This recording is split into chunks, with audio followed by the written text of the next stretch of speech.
My mom and my dad. Your mom and dad? My mom and my dad. Okay. So you called the police, but at that point you had already decided. We had decided not to. You weren't going to say anything. We had decided that our feeling was not, we'll just explain what happened and it'll be okay. We were very stunned, and we felt that we would go to jail, obviously, and it was a selfish reason to just not want to have to go through that.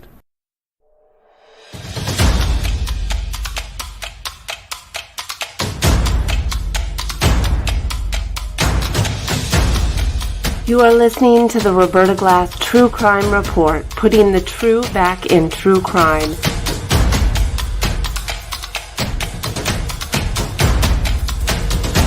From New York City, Roberta Glass is now on the record.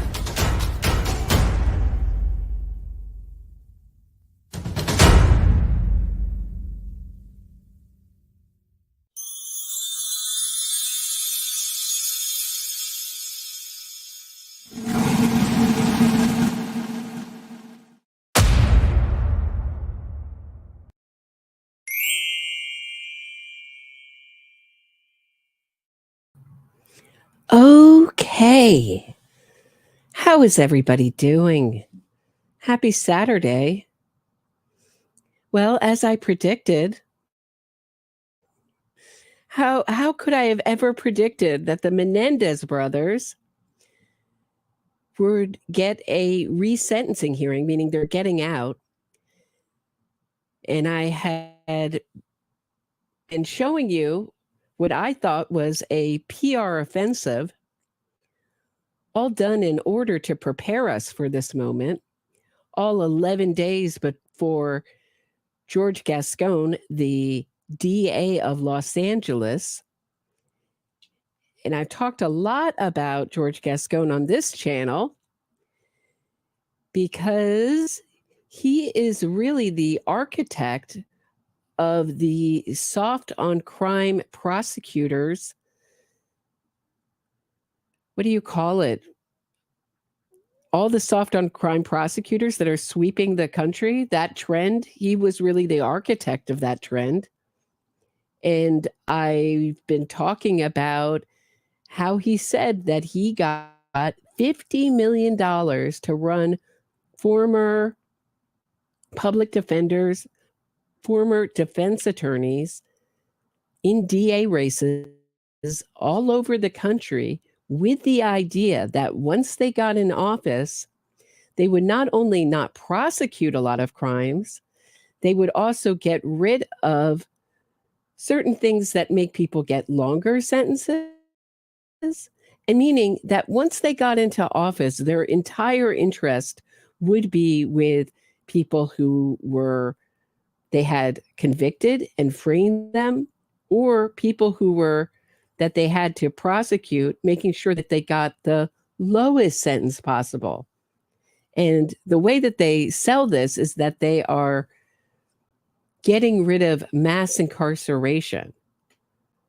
But what happens is when you aim to get rid of mass incarceration, you do lower the crime. If the crime statistics do go down, in some ways, if you're not prosecuting anyone, right? But so it does work that way. It does lower crime statistically in some ways if people aren't really getting arrested and convicted. It sort of all works in tandem with a kind of defund the police strategy. But what it does is it creates a courtroom where you have two defense attorneys, talking to each other in court. And there's no longer anyone representing the victim or the victim's family or the people.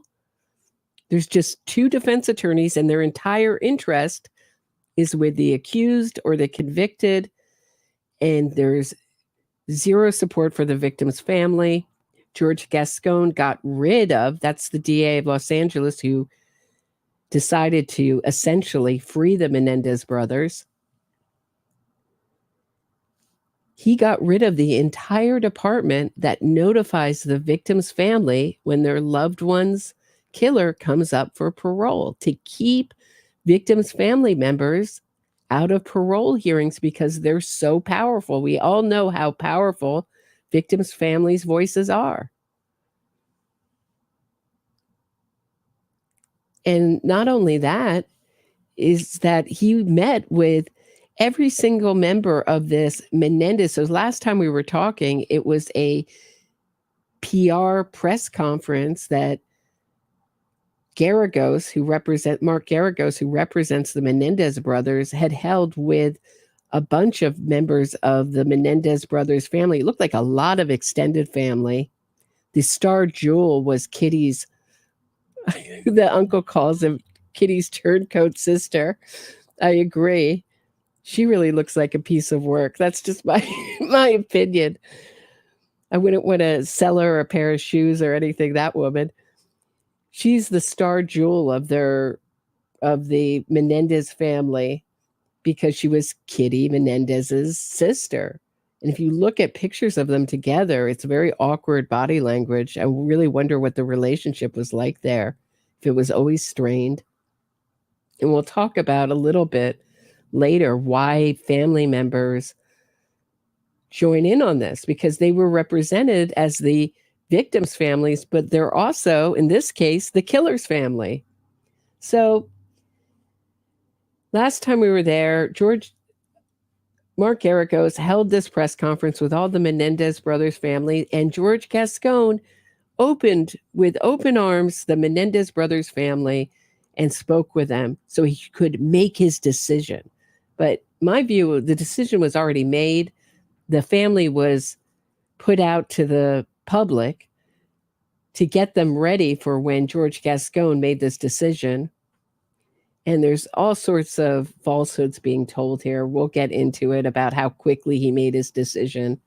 He posted up, D.A. Gascon posted up on his Instagram a picture of Eric Menendez and the letter. And I've been saying it's always been represented that it was written 8 months before the murder. So the reason I thought that they could say that, I'm so naive. I'm always getting fooled by these campaigns. I thought the reason they said that was because the letter was actually dated. Otherwise, how would you know when it was written? But didn't you know, guys, that you just have to take Eric Menendez's word for when he wrote this letter to his cousin, Andy Cano, who was the one cousin who visited him a lot in jail or prison before the trial, and the one he gave his father's wink wink gay adult material magazines to, wink wink, along with another cousin. He had to distribute it. Remember that testimony? Andy Cano, this letter to Andy Cano is not dated. And it's strangely very similar to the testimony. I mean, Andy Cano was really the only one who could testify to this kind of essay. No one else really knew anything about it. And by the second trial, Lyle Menendez was caught asking witnesses to lie for him. So I think that this letter was something that was passed in a visit or sent from prison as a kind of script to tell Andy Cano what to say on the stand. That's my feeling. It's always been my feeling about it. But little did I know that it wasn't dated at all. And friend to the show, DA John Lewin, who's known as King of the Cold Cases. I've done so many episodes with him. Check it out in the other section, in the video section. And I think I'll have a new episode coming up soon with the dog walking tapes, all the audio I collected of him explaining his process and how he tries cold cases. He was, before he got demoted to a different position, he was one of the winningest prosecutors in his district for trying cold cases. He came out swinging, as he has, against George Gascon and against this decision to free the Menendez brothers. So now there's like three of us. Actually, there's Kitty's brother, Milton Anderson, there's me, and there's John Lewin. There's now 3 of us who are like, this is horrible. This is horrible. Don't free these monsters. But before I get into that, I know I play this a lot, but I think it's important for you guys to understand. I know people get triggered, including my boyfriend, when I say Soros-backed prosecutors.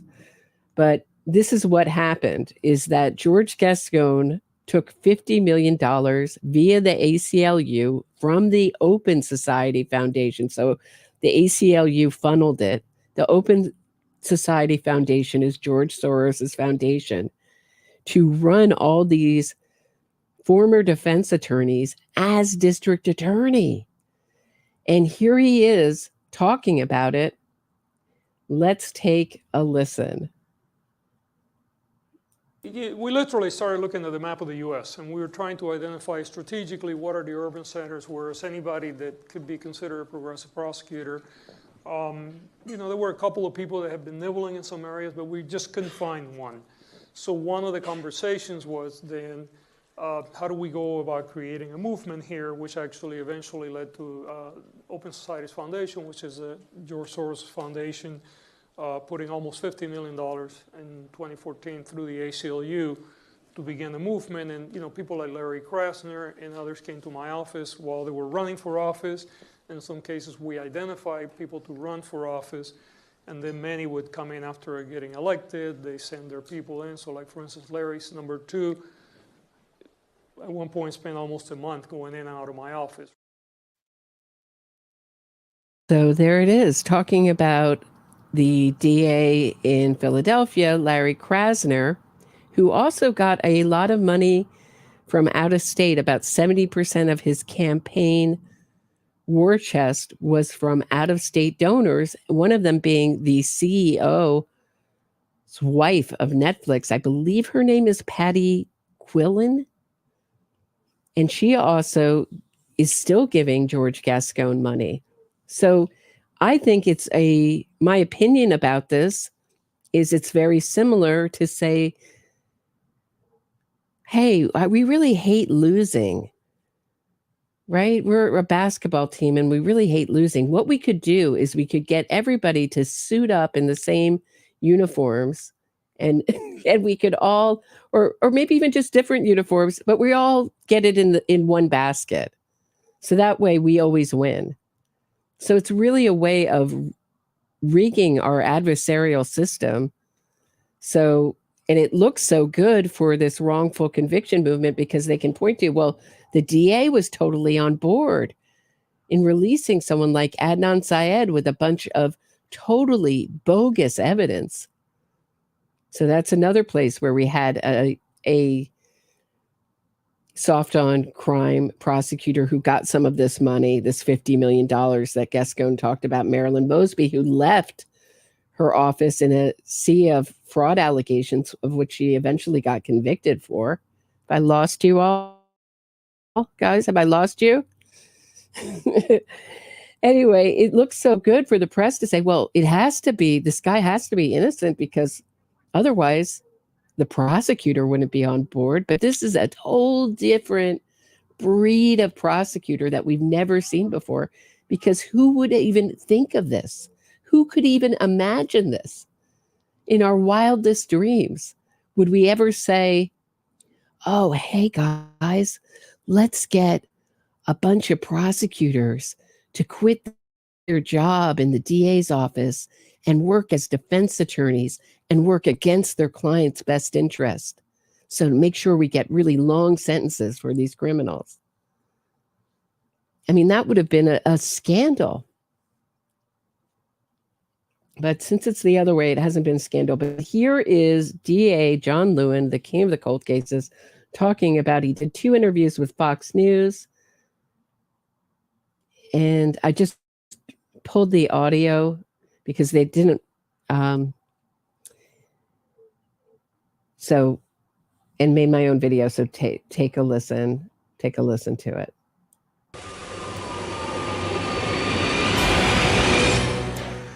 Los Angeles County District Attorney George Gascon is recommending that the Menendez brothers be resentenced more than 3 decades after they were given life without parole for murdering their parents. It is a move that could pave the path to their freedom.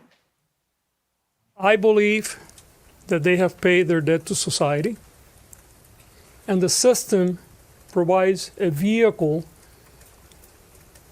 for their case to be reviewed by a parole board, and if the parole concurs with my assessment, and it will be their decision, they will be released accordingly. So this is kind of interesting. So one of the things that the reasons that they can do this resentencing with the Menendez brothers is because it's the youth offender. So this is something that happened in Chicago too, meaning anyone under 26 is now considered a youth. It's no longer 18. So we're considering people who are 21, 22, 23 a youth. And going with, if you listen to my episodes with Jane from the National Organization of Victims of Juvenile Murders, she calls it brain overclaim syndrome, meaning they put total stock in this idea that these underdeveloped brains are totally to blame for their clients' violent behavior, murderous behavior, really.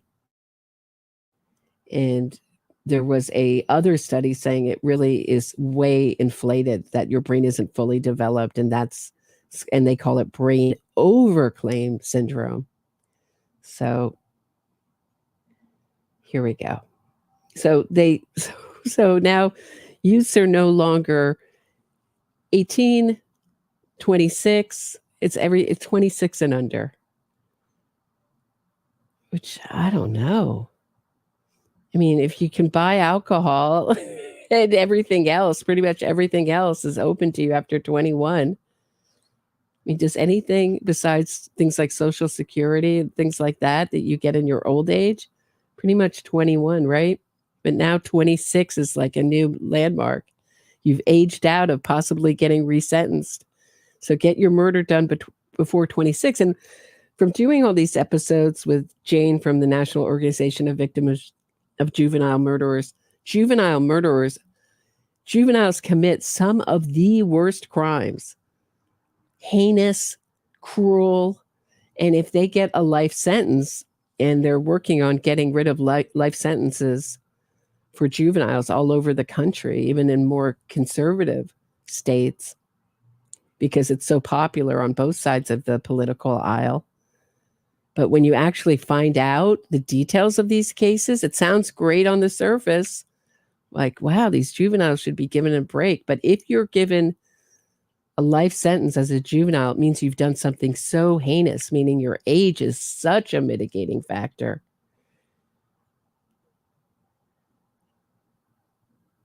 I think I told you the other day, my boyfriend said, I've had a revelation. You know, all these things sound so good until you actually hear the details of the case. He's like, yeah, 34 years sounds like a lot of time. Maybe nobody should do 34. First, he was arguing, you know, we argue, we don't agree on anything. We argue about a lot of things in this apartment.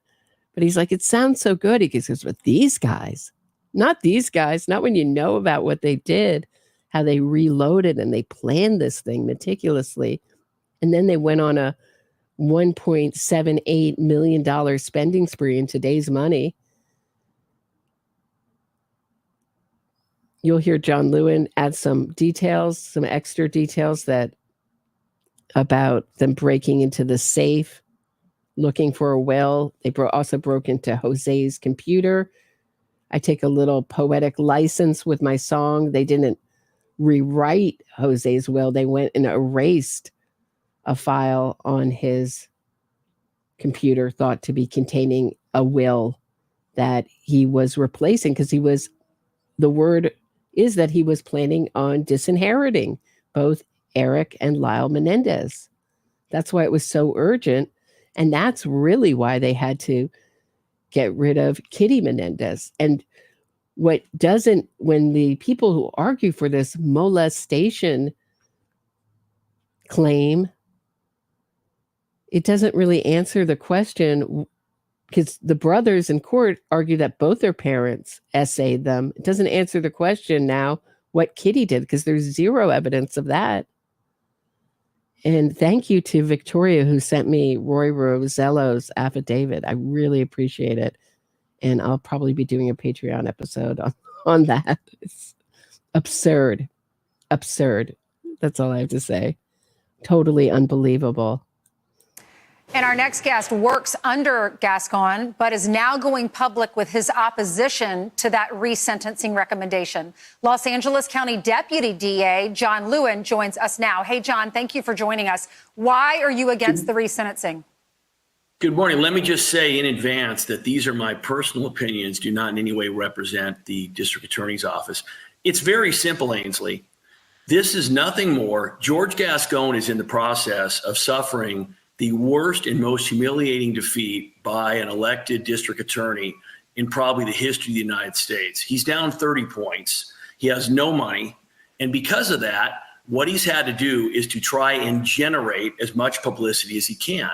So the background, which is important to understand, is that the day before, and this is about 2 weeks ago, that George Gascon announced that he was all of a sudden going to have a press conference on the Menendez case, there was a front page story in the LA Times discussing how he had refused to prosecute a juvenile double murderer in adult court.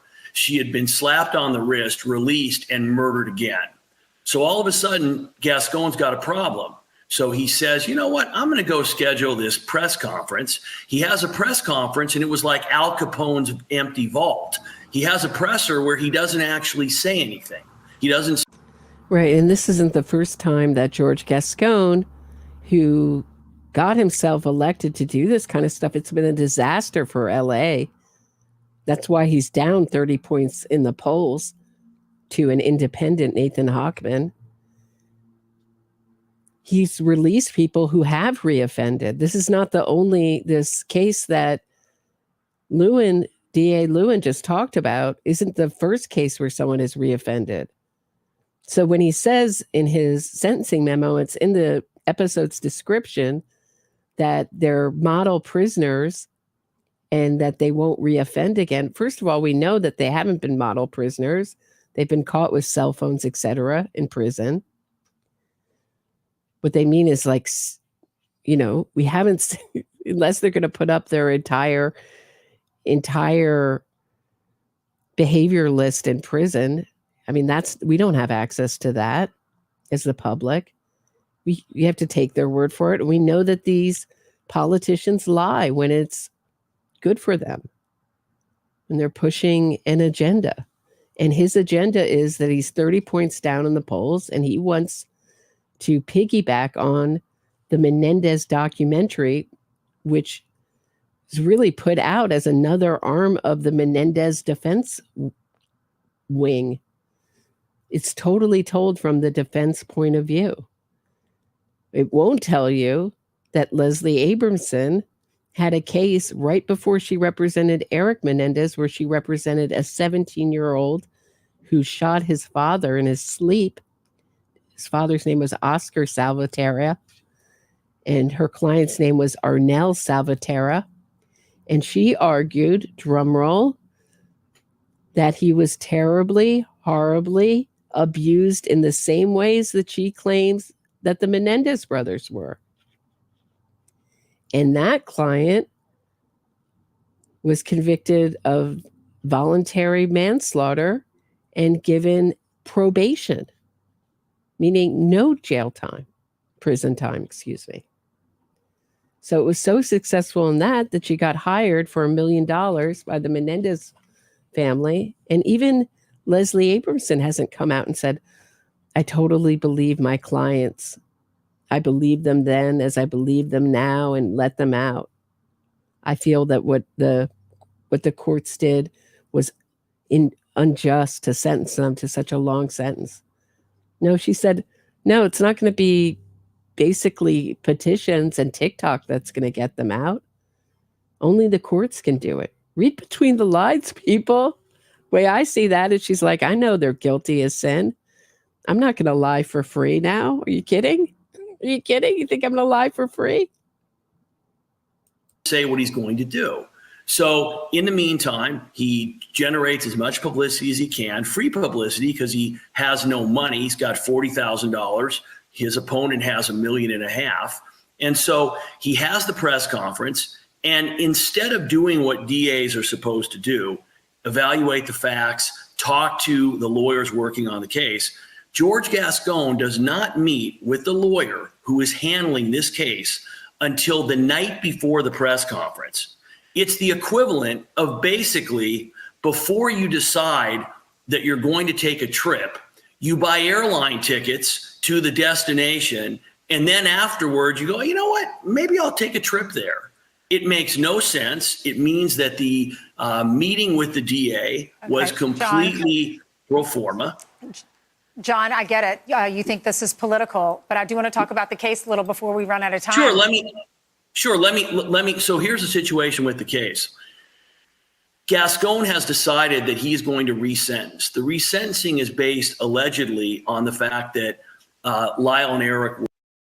One, there is not any legitimate evidence in the case to indicate that they were molested. The alleged letter is undated. It was not discussed, even though both Eric and the cousin testified at length in the trial. Letter never came up. And in fact, they both alleged that Eric had never mentioned anything about molestation after the period when he was 12 or 13 years old, years before the murder. So it was completely inconsistent with the defense that they used at trial. In addition, even if you believe them, it does not in any way mitigate. They executed their parents, right? Basically blew them apart with shotguns. They are and rich then went kids. Out immediately and started spending a lot of the money that their parents had. Right. Am I the only one who understands this concept that people reveal themselves by their actions? It's really easy to give a lot of lip service to, I'm for justice for victims. I'm for that.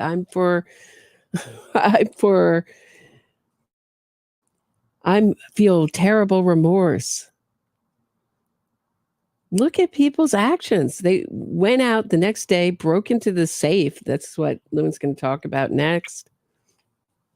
Broke into their father's computer, erased the copy of the will, and then went and spent money on Rolex watches, Porsches, suits. This was not a normal spending spree for the Menendez brothers. They didn't have access to this kind of money. No one found this normal. Yeah, they had access to nice things, but not that nice. They moved from hotel room to hotel room, had bodyguards, $50,000 a month in tennis lessons and analyzing their body structure for peak performance and their blood and everything else.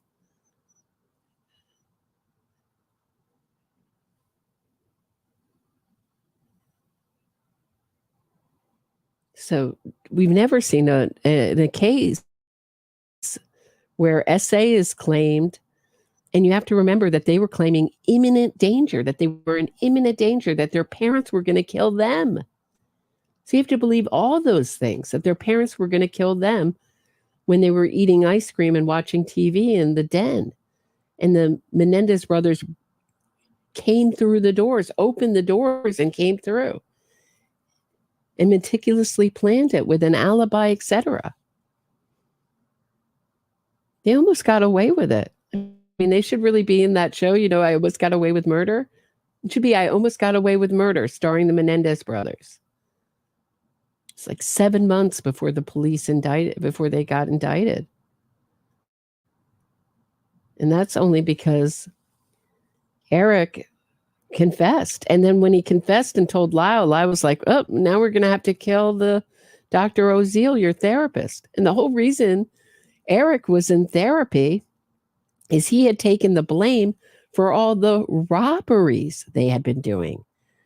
They had been robbing all the neighbors. This case is a lot like the Gypsy Rose Blanchard case, which I came out a very unpopular episode. that immediately they struck me for copyright. Her PR team got it taken down as quickly as they could. It was like a PR flurry at the time, I believe. And I just had some questions like, hey, you know some of the details of this? It's not quite as good for her as you think. And now there's been a lot of people who were advocates of hers after they found out information like her real health records, that she did have health issues, that her mother was never diagnosed with this, that they were basically the questions I'd been asking, what I had surmised, that they were basically in the money grift together, which is very different than fictitious disorder. I think that's what it's called now. But they prey on people. I was talking to my other friend who has a job producing true crime media. And she says, well, I agree with you about the Menendez brothers, but I don't want to say anything because I don't want to hurt. And I totally understandable. I don't want to hurt my friends who have lived through this kind of experience. But I said to this person, that's even more reason to speak up. These people don't need to be re-victimized and preyed on because they're the most vulnerable to this kind of grift. This is a grift. I mean, a fraud is to make something look as if it's something else, to make this totally unjustified, vicious murder look like self-defense. And hard to do, but people are buying it now. Give it 30 something years and the horror of the actual crime dissipates. Kitty's 1993. Nice to see you. My mom always said 2 wrongs don't make a right. I think a lot of our moms said that. I think my mom said that too. It's that simple. And, although I do not believe their story for a second. Yeah, I don't either. It's worse when you see this affidavit. And thank you again, Victoria, for sending me it. The affidavit is unreal by Roy Rosello. So I would love to know what's going on behind the scenes. I wonder if he has a relative who's been locked up with Jose Menendez, if they promised him a lawyer to help a relative in prison, if he concocted this story not knowing the Menendez brothers, but concocted it in order to sell his documentary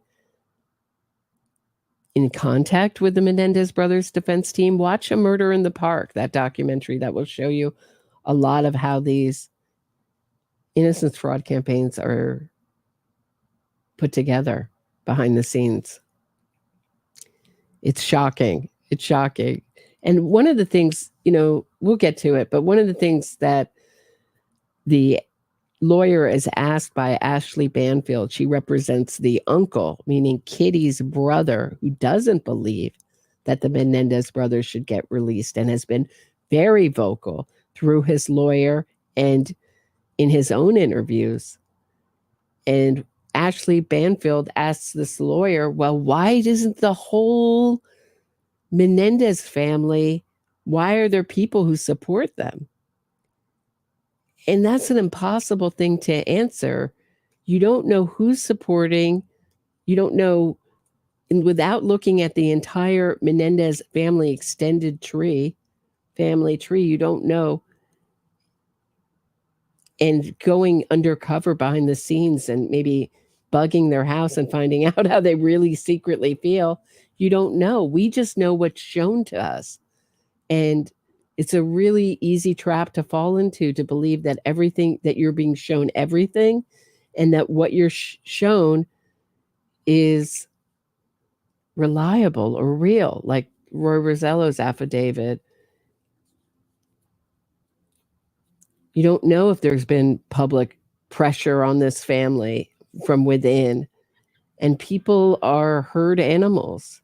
We like to be in the in crowd. We like to be among people who agree with us. We don't like to be among people who disagree with us.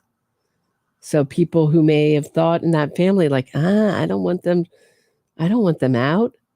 They may have been pressured or made to feel guilty or made to feel like a bad person for wanting them to do their entire sentence.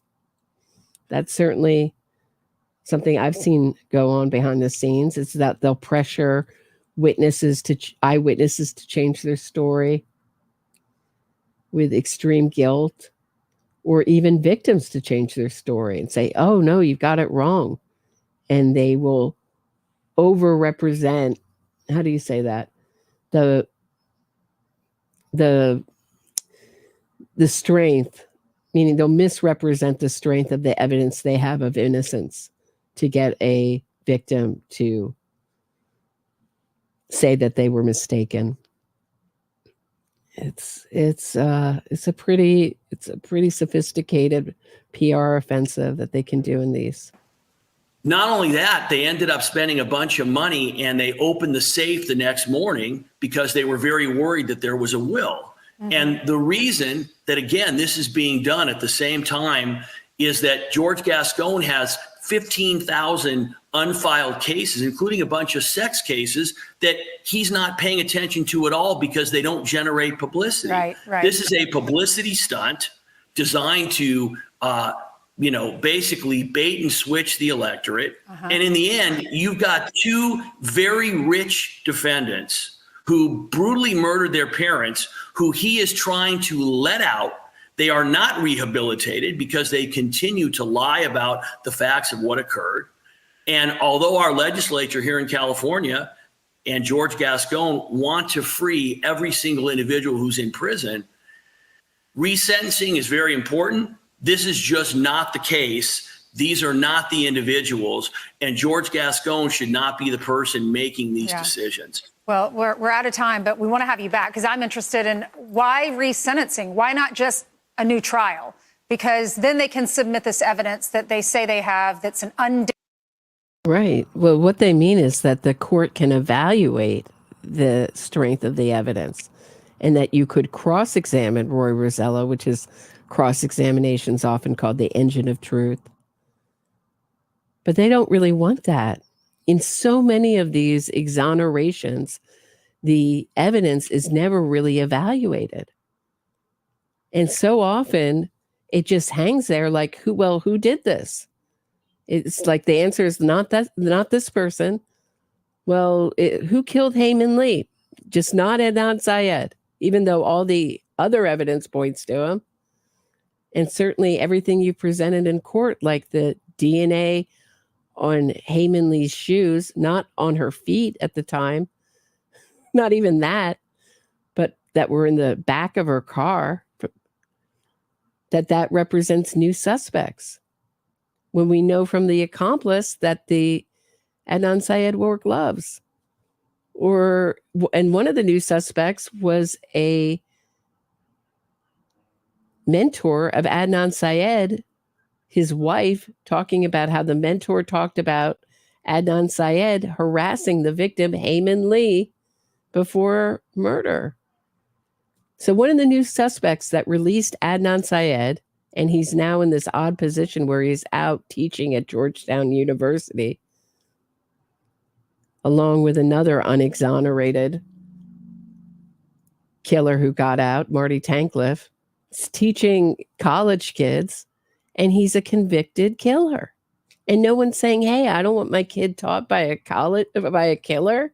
No one's saying, hey, why is he walking loose? And the DA, who's ideologically aligned with Gascon and wants to free as many people as possible, is like, I don't know how I'm going to argue this in court.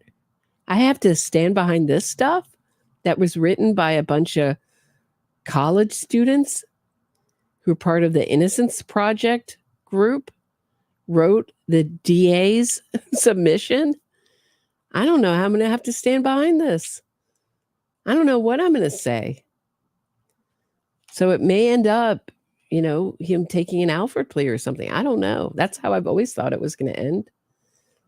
But so many of these endings of these cases are just bizarre. And no one asks, well, if Stephen Avery didn't do it, who did? And why aren't they tried? for it then? You know? Why is there no conviction? Why does it just hangs there? And there's a case in Southern California that I covered where a Innocence Project lawyer got her client's friend, who was already doing a life term, promised him millions of dollars in civil suit money, meaning they sue for wrongful conviction after they get them out for millions. And she said, well, if you take the blame for my client's crime and confess to it, quote unquote, you really had nothing to lose. He was already doing life. We'll give you millions in civil suit money. And not only that, she seduced him. Was having an ongoing affair, never, as much as you can have an affair with someone in prison, sending photos and racy text messages. And they never did give him the millions when they got the second highest payout in Southern California, San Francisco history. So he went public and only one paper covered it. All the rest of the papers covered the story of the Innocence Project going, this is a totally legit. Nothing to see here. Nothing behind the curtain here. Check out that episode. It's called, I think it's called Innocence Project Scandal. Did it like maybe a month and a half ago. Dated letter saying that the kids were. Well, thank you. Angie, Yes. the problem is that wouldn't change the actual murder. You have to show that you're in imminent harm. You can't say I was years ago and then blow your parents away. Right. You have to show that there is an immediate threat. And the Court of Appeal and the Ninth Circuit, these have all been dealt with in the legal opinions, which none of the TikTokers or Kim Kardashian, apparently they've never read. Yeah, and a lot of people are wondering if they were, why didn't they leave? They were old enough to do that. But God bless them if they were. I hate that for anyone that's going through it. But most of the time, for people who do that or have gone through it, they don't blow up their parents with guns. And they don't go on. What do you mean, God bless them if they were? I mean, I guess she means to say I'm sad that they were.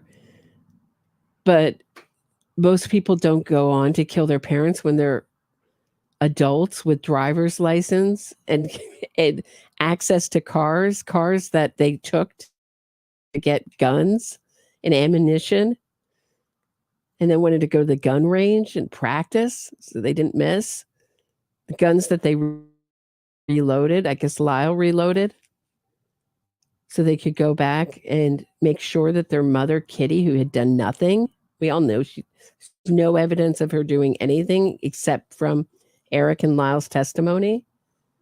And I don't believe there's any real evidence that anyone else did anything either, that Jose abused them in this way either.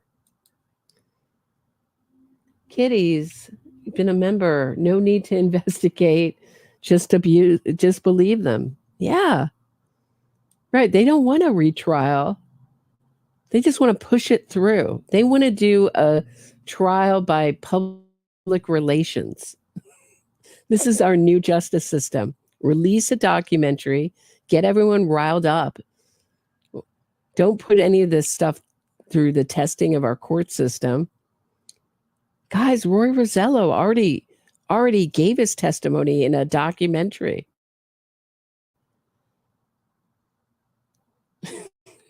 His affidavit.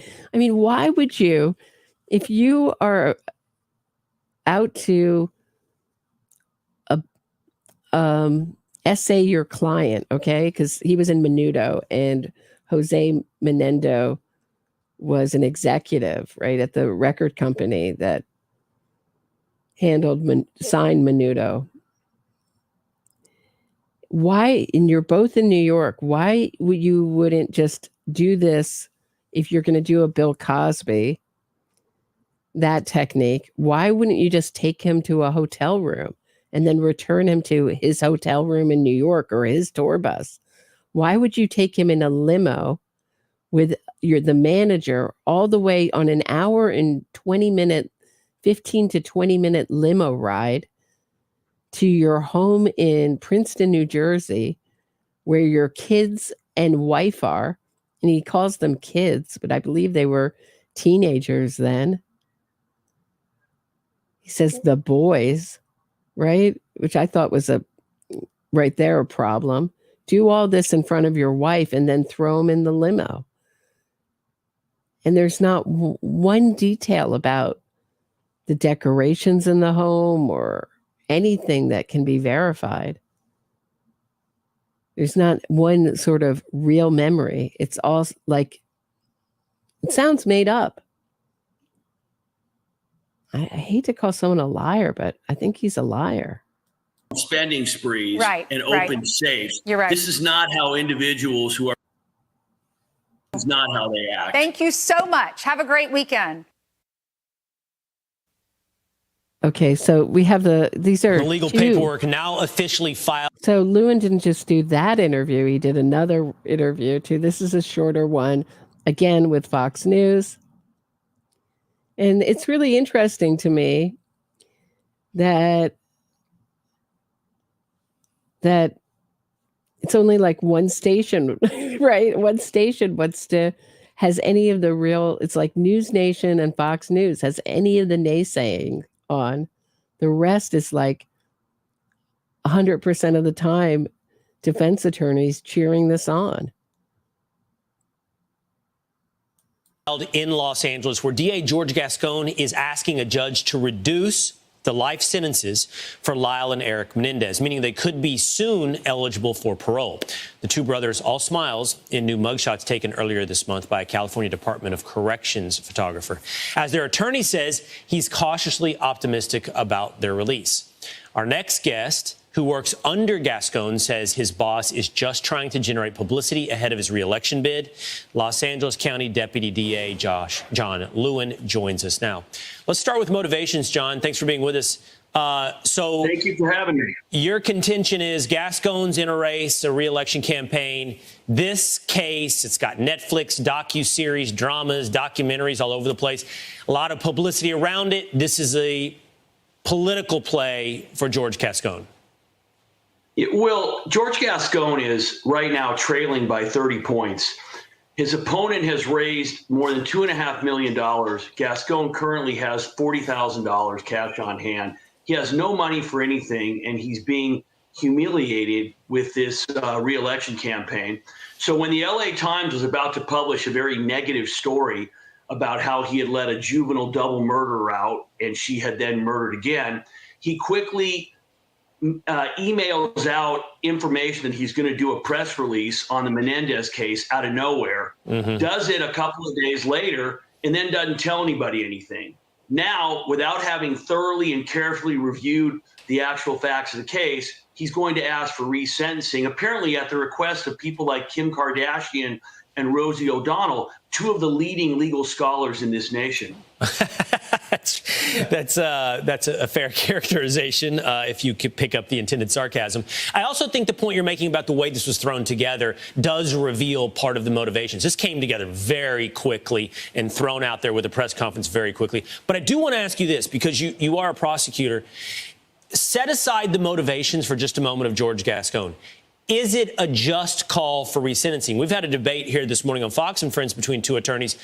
Do the Menendez brothers, with actual new evidence suggesting they were subjected to abuse by their father, deserve another look at their sentencing? So that's the big problem. First of all, there is no new evidence whatsoever. If you look at the evidence that you have, the Menendez brothers have a history, particularly Lyle, of fabricating evidence in this case. That's documented, not my opinion. That's the opinion of the two courts that have reviewed it. The letter that you have, this alleged letter, it's a photocopy. It's undated. But more than that, both the cousin and Eric testified at trial. They never mentioned this letter. The reason they didn't mention the letter, Will, is it hadn't been written yet. But even worse, the letter says that allegedly it was sent 8 months before the murders. The problem is both of them testified that Eric had not talked about for approximately 8 years before the murder. So the problem with the letter is not only is it not credible that it was written when it was allegedly written, it's inconsistent with the testimony of both of them. So let's look at this. So that's interesting. So Lewin's going at this a different angle. He believes that this letter was written recently, which is, I mean, what are they going to get? Forensic what do they look at? The ink and the paper, those people, to look at it. I always thought that if it was found, and he may be right and I may be wrong, it may be totally just newly recreated, knowing that Andy Cano's mother has died and that she can't refute or affirm that it was found in her home. That they just totally made this up to support Roy Rosello's claim. I'm just very curious. What I would most like to know is how Roy Rosello is connected to the Menendez defense team, because it seems obvious to me that he is, that there's some kind of connection.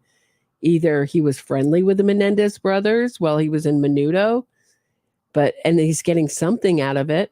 And I don't think it's just that it makes his documentary sensational, because without this story, who would want to watch this documentary about Menudo? Maybe some hardcore Menudo fans, but everybody who's a true crime aficionado wants to watch it for this story. So he's selling his documentary. But I also wonder if he has some kind of relative in prison who's been in prison with the Menendez brothers, or prison somewhere else that's been promised a lawyer, or if he's been promised some other kind of like documentary money from the Menendezes to say the story. So think about it. If you're doing something like this, if you're fabricating evidence from behind bars, and this is not something, as Lewin pointed out, that's new for Lyle. He asked at least 2 witnesses to lie for him, and he got caught. He may have asked more. Excuse me, I had to cough. He got caught asking 2 witnesses to lie for him on the stand. One female witness, he asked her to say that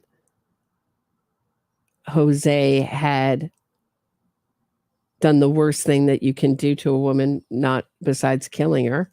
And another witness, who was the son of the Billionaires Boys Club, that related to that crime, he had asked him to lie too. So they have a history of fabricating evidence. If you're fabricating evidence, right, from behind the scenes to make it look like Jose Menendez had a habit of doing this,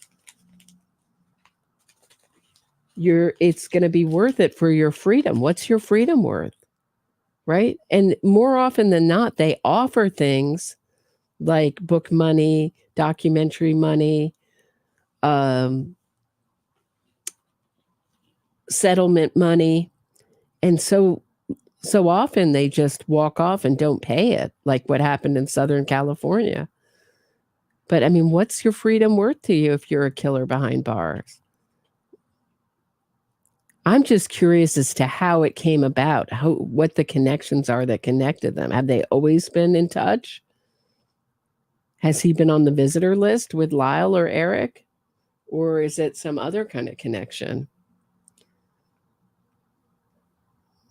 But I don't think it's a organic story at all. But neither does John Lewin, and he's been prosecuting cases for over 30 years. Mm-hmm. How can 2 individuals be rehabilitated if, in fact, they are falsely accusing their parents from the grave of molestation and of ignoring molestation? They are killing them all over again. These are 2 calculated killers, spoiled individuals who murdered their parents for money and inheritance. That's what it is. They're not rehabilitated. It's very important to have this kind of resentencing when it's appropriate. This is not an appropriate case. All right, fascinating background there. L.A. County Deputy District Attorney John Lewin with us. Thank you so much.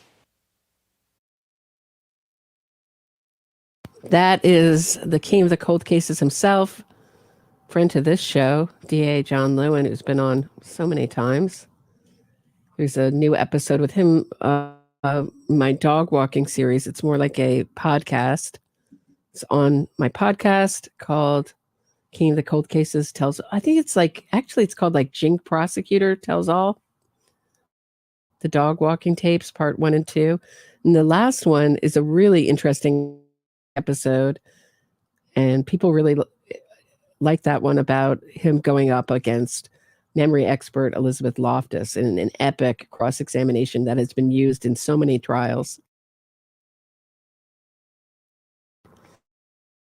including Ghislaine Maxwell's Michelle Troconis's trial. If you saw the way memory expert Elizabeth Loftus was demolished in Troconis's trial, that is all John Lewin's cross-examination from, not even just from the Durst trial. It's actually, its origin is from a 2012 trial. So he talks about how he does cross-examinations is totally a different approach than most lawyers. He says he likes to ask the questions of which there are no good answers.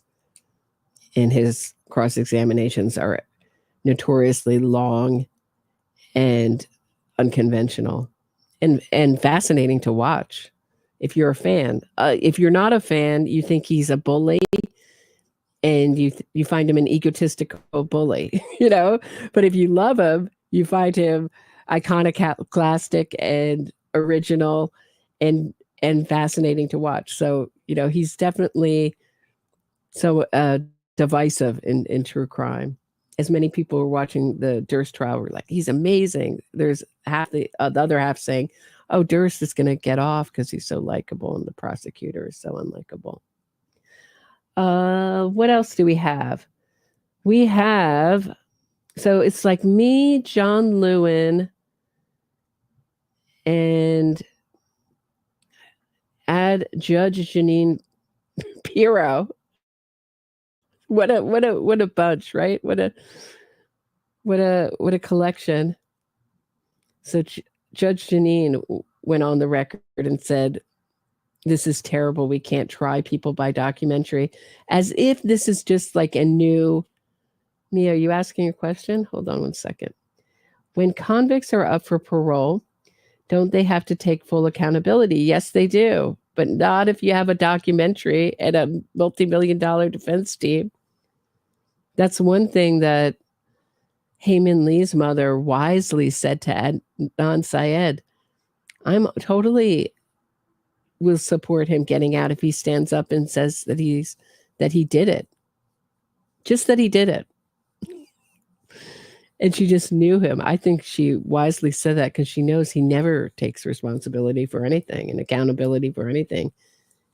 He's such a narcissistic, he's such a psychopath, and all psychopaths are narcissists, but he has that quality to him.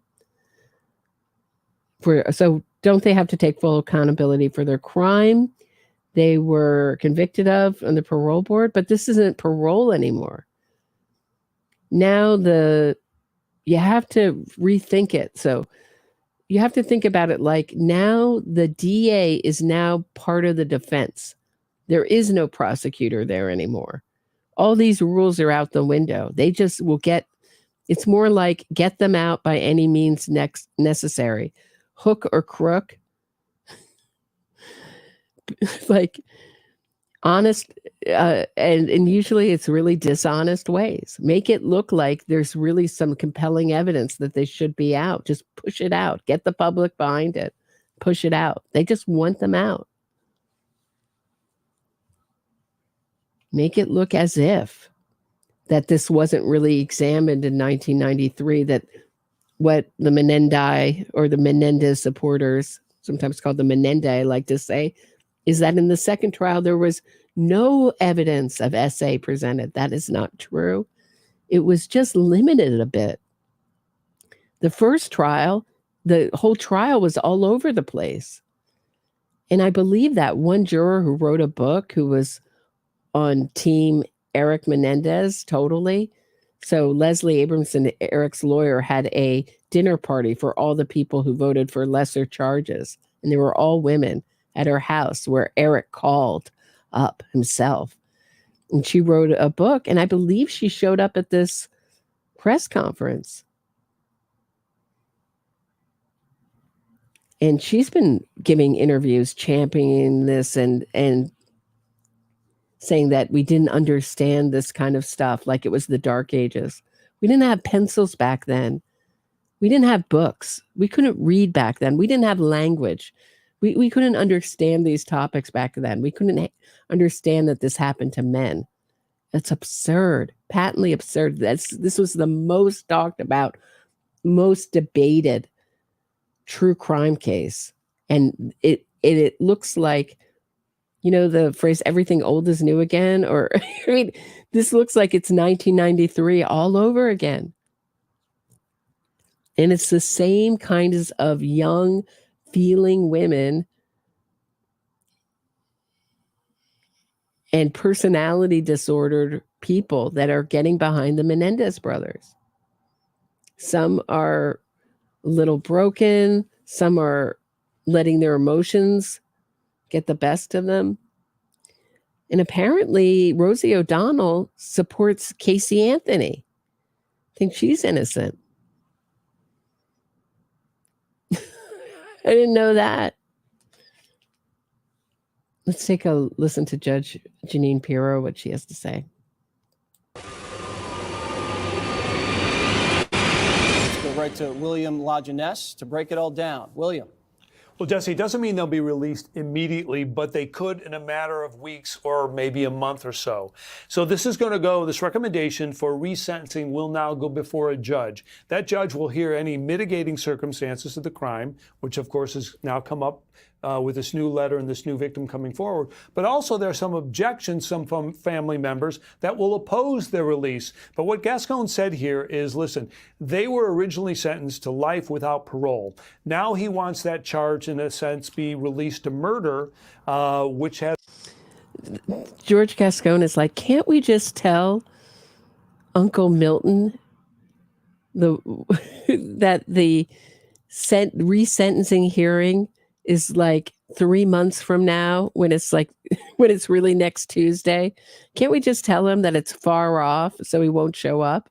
The same thing he did when he got rid of, George Gascon did when he got rid of the entire department that notifies victims' family that their loved one is coming up for parole, to keep victims' families out of parole hearings. Can't we just tell the people that are opposed to this that it's at a different date? He also got rid of gun enhancements, meaning, so if you do a crime with a gun, you no longer it's an extra charge, meaning you'll get extra time for it. So people are doing shorter and shorter sentences. There is a group that says 20 years is enough. I think it's called something like that. And they advocate on the idea that no one should be sentenced for more than 20 years. So the point, I believe, this is just my personal opinion, that the real point of these exoneration campaigns is not just to get these lawyers who represent these killers to get their client out so they can sue civilly for millions and get rich. It's not just that, to keep that grift going. It's also the idea that these people, meaning they've done enough time, meaning 15 years for Kitty, 15 years for Jose, it's enough. That's enough time for murder, especially now that they've been relabeled as juvenile killers, since they were under 26, guys. As a lesser period of time. And then given that they've already spent 30 years in prison, he said they would be eligible for an immediate release if the judge does agree to that. So the two new pieces of evidence really quickly. One is a letter that came up that basically says that, confirming that before the murder, that their father physically, that came out. And the second thing that came out is a individual who came forward, who is a member of a boy band, a young man who also claims by the boy's father, Jose Menendez. Given that, that is why the DA in this case has recommended resentencing. That will obviously come up at the hearing. That is scheduled for the end of next month. It could come earlier. We'll send it back to you. But it does appear that the Menendez brothers are likely to get out of jail early. Back to you. All right, thanks, William. Judge Jeanine Pirro. A couple of thoughts. Number one, when a DA gets up there and says, you know, there were documentaries about the case that brought a lot of attention and made us look at this. I mean, if we start doing documentaries as a motivating factor to determine who gets resentencing, we're in big trouble. That's number one. Number two is this is one of the most vicious, horrific crimes that I've ever seen, and I spent 30 years doing this. They literally go back to the car to reload the shotgun to kill the mother who isn't quite dead yet, and they blew the father's face off. Now, the second thing is 50 years to life is what a sentence would be for a double homicide in California. Now, they've served 30 years. So the question now is, do you resentence based on hearsay, based on a documentary, or do you resentence based upon this letter that Eric allegedly wrote to his cousin, who has since passed, and now they have to review the letter, so there has to be evidence about that. The other Right. What are you going to do? Get a forensic? They're going to look at the ink in the paper and try to establish when it was written, date it? I mean, can you even do that within a 30-year time span? How are you going to, that letter's undated. I'd love to see Eric when he wrote that. Dear Andy, I know you're dead, but here's what's going on. I think it was, if it really was found in the home, I think it was written as a sort of script to his testimony. That's what I've always thought, if it really was found. And it was handed to him in some prison visit. So it wasn't, Eric was always smarter than Lyle in some ways. Lyle, also got kicked out of Princeton for cheating. Is more obviously criminally minded. Eric's a little bit more quiet, quiet and more actorly and hidden in his sick motivations. Instigating allegation is that one of the Menudo boys.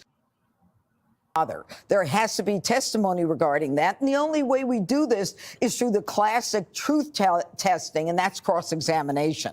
So I doubt that this is going to happen as quickly as they think. I fear that, public demand shouldn't be the motivating factor for a release of these two individuals who committed a horrific crime. And by the way, less than 26. They weren't kids. They weren't 15 and 16 years old. They were adults, and they lived a high life after they killed their parents.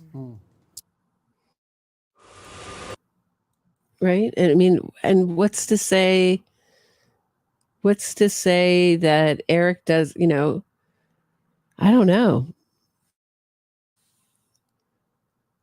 How are you going to even, how are you even going to verify? I mean, how are you going to even check that out? The house doesn't exist anymore. I guess you get the other witnesses. I just find it interesting that Lyle says that Jose picked out every boy in Menudo. And we know that Menudo. So if you don't know what Menudo was, it was a teen, like tween, what we call tween band. And as soon as the singers really went through puberty, they were aged out of it. So there was a rotating cast of tween boys. Do they still have that? Like Tiger Beat? It's a very, those kind of tween magazines that we had. Slightly problematic when you look back on them.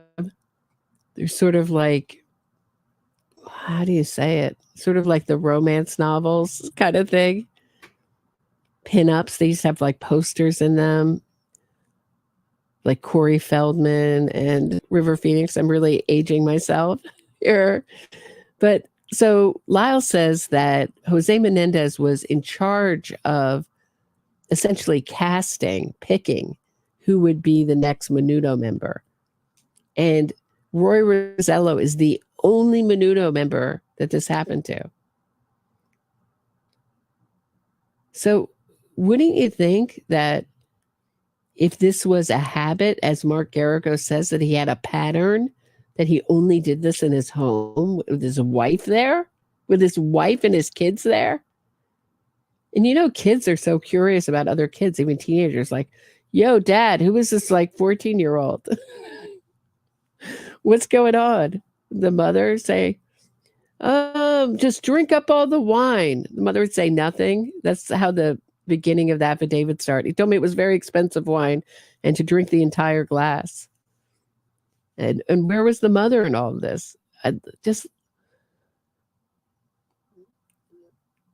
And you know that what I'm wondering about this is if Nathan Hochman gets elected, if this resentencing hearing doesn't come until Nathan Hochman gets into power, because that's what it looks like it's going. Knock on everything, wood and everything.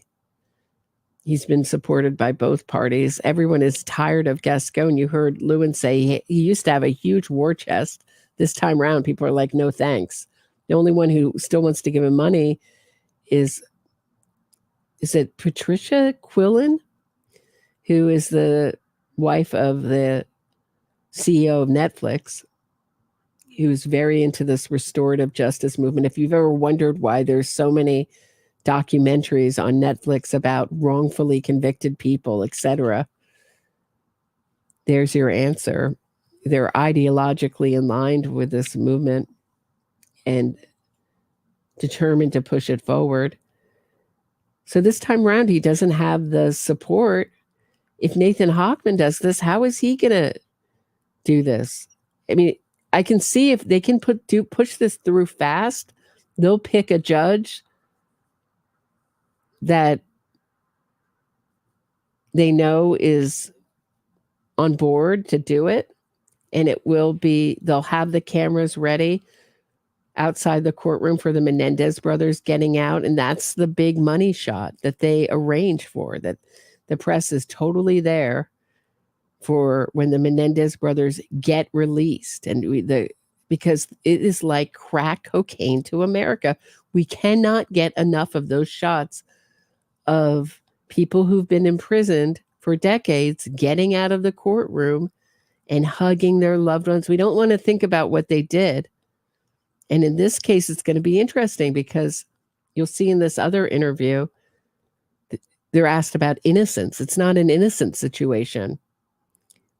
The Menendez brothers said, yeah, we did it, but we did it because we thought our parents were going to kill us. As soon as they lifted that spoon, eating their ice cream, watching TV, we thought they were going to take that spoon to our throats. I don't know. It's so absurd. So how's the public going to feel about this? I'm feeling this only works like this. Only works with like no questions asked, really fast. Just mention the letter, just claim and just say it's totally true. It was written 8 months before the murders. That's when it was written.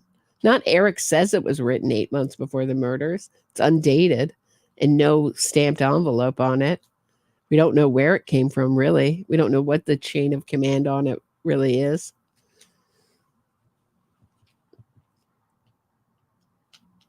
And it depends on how if Roy Rosello is going to get up there on the stand. Or if they're going to just take all this for truth and say, well, we pushed through this new juvenile 26 thing. They claim it. We're going to believe them. Push it through, Judge. Let them out. If Gascon does it, it's going to go like that, like really quick. None of the evidence is going to really be examined, I would think. Judge is going to rubber stamp it, and they're going to be out with all the press in tow. And then it will be cemented as American myth that this actually happened, that there was evidence of what the Menendez brothers said happened behind those gates, Beverly Hills gates. All right. And I guess Princeton, New Jersey gates, which is very Tony community too. All right. Next up. So it's Judge Jeanine, John Lewin, and of course, we're the four people who are saying no. final one is Kitty's brother, Milton Anderson, and his lawyer speaking with Ashley Banfield. Take a listen. But then there is also Milton Anderson, Uncle Milton. He is the 90-year-old brother of Kitty Menendez, and Uncle Milton does not believe that Eric and Lyle by his sister's husband, Jose. Uncle Milton thinks the boys killed their parents out of greed, and he is fighting this DA's push for resentencing on the DA's own turf, the courtroom. Earlier, I spoke with Kathy Cady, the attorney for Uncle Milton. Ms. Cady, thanks for joining me. I'm so curious about your client, Milton Anderson. I know that he had a brother who died in 2017 who shared his opinion that the Menendez brothers were not innocent. Is Milton Anderson the only Menendez family member now who opposes this resentencing? Well, he's the only one, certainly, who's willing to speak up. And he's the only person for whom I am speaking. I can't speak about other family members, but I don't know that.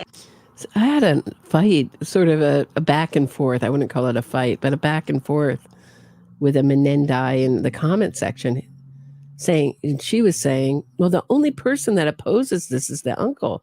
And I said, you can't know that. You can't know that.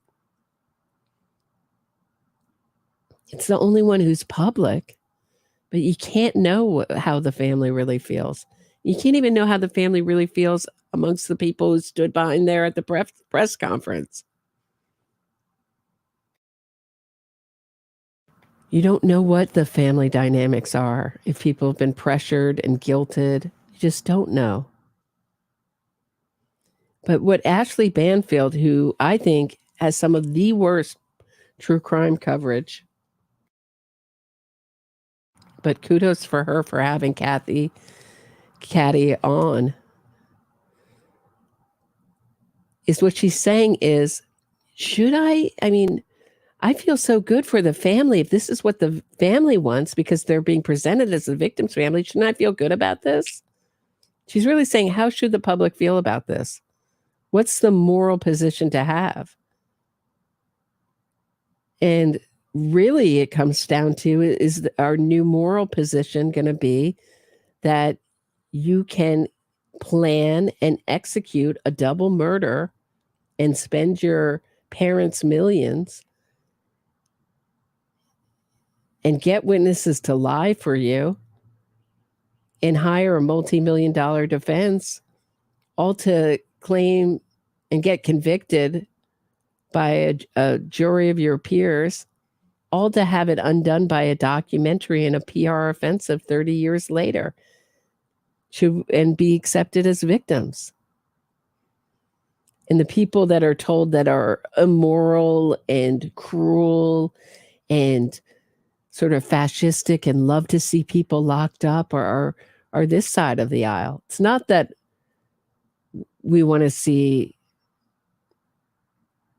the sentence that was carefully considered by the court seen out. I mean, that's what you get when you go to these sentencing hearings. At first, it's a calculation with certain mitigating factors. Then there's letters that are submitted to the courts. Then witnesses stand up and testify as to urging the judge to give certain sentence this way or that way. It's so carefully considered. Should we throw all that away to say in favor for trial by documentary and trial by PR offensive? Does the person with the most PR money, or the person whose new story makes the most money for Hollywood, etc., get out?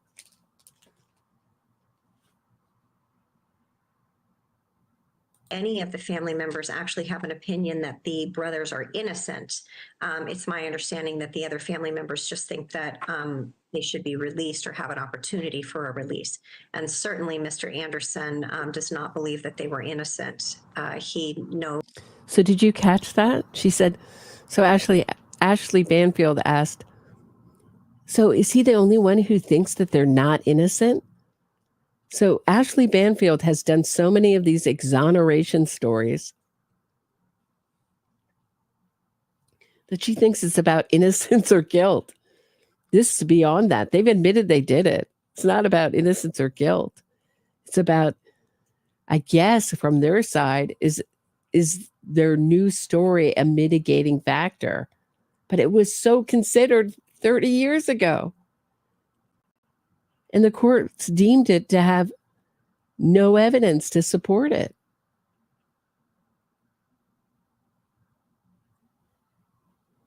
I mean, they didn't tell their therapist. They told no one.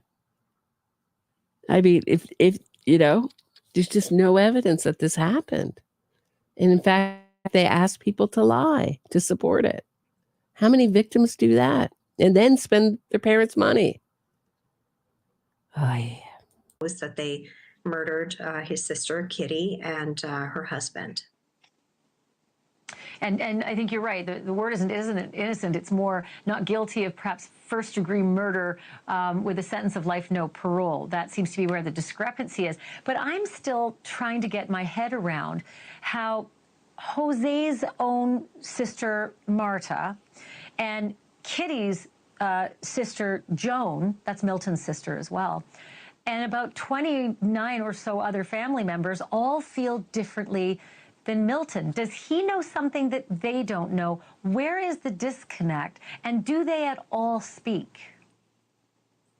So what I can say, so I was a prosecutor for 30 years and certainly have experience in what happens in families or what can happen in families when you have a murder that occurs in the family.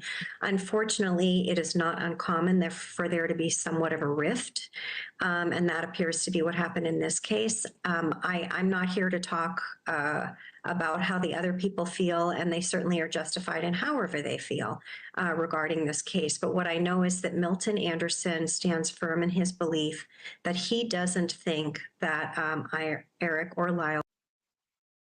He believes that the motive for the murder was absolutely greed, and that the murder was only committed after the brothers learned that they were going to be taken out of the will, and that they killed their parents because they wanted to still be able to inherit millions of dollars.